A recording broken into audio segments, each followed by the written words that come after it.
We will now evaluate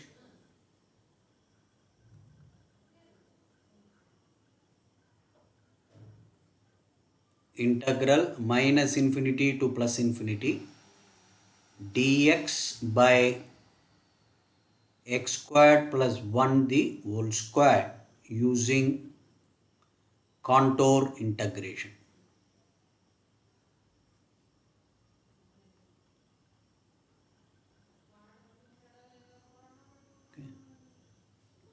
So now the formula or the technique is like this.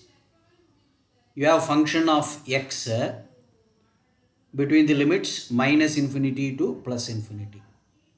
So what we do is we consider integral over c dz by z squared plus 1 the whole square, where c is the semicircle in the upper half of the complex plane.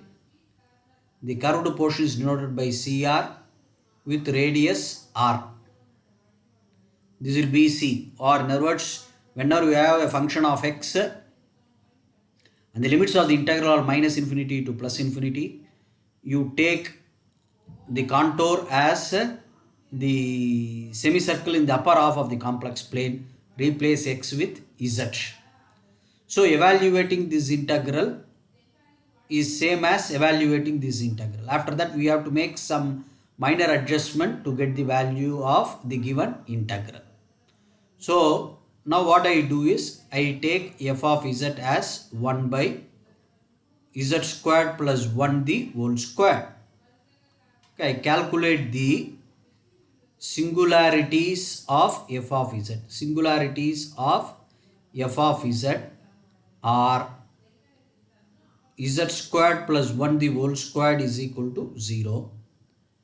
Z squared is equal to minus 1, or from that z is equal to plus or minus I. This will be twice. Okay. So z is equal to I lies inside C. Okay. Because the point I, if I want to write it in the coordinate system, it will be 0, 1 somewhere here. Okay. So it will lie in the upper half of the circle, upper half of the complex plane. Therefore, z is equal to I lies inside C. So now what I have to do is, and z is equal to I lies inside C, and it is of order 2, and is of order 2. So what I have to do is, if I want to calculate the f of residue of f of z at z is equal to I, this will be limit z tending to I 1 by factorial 1 d by dz of z minus I the whole square into 1 divided by z plus I the whole square into z minus I the whole square. Okay. So now what I will do is I will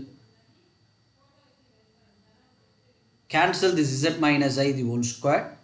So this will be limit z tending to I. I have to differentiate this once. So I'll have minus 2 by z plus I the whole cube into 1. Okay. Now when I allow z tending to I, I'll have minus 2 by 8I cube. This will be minus 2 by minus 8I. This will be 1 by 4I. So integral over C f of z dz, this will be 2 pi I into 1 by 4I using the Cauchy residue theorem.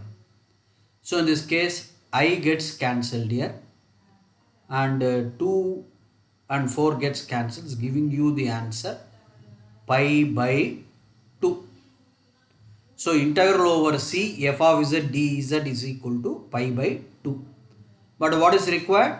I have to evaluate this integral minus infinity to plus infinity dx by x squared plus 1 the whole square. So now what I do is I write this integral like this, integral minus r to plus r. This will be on the real axis. I will have dx by x squared plus 1 the whole square plus the curved portion in the semicircle, integral over CR f of z dz, and value of this will be pi by 2.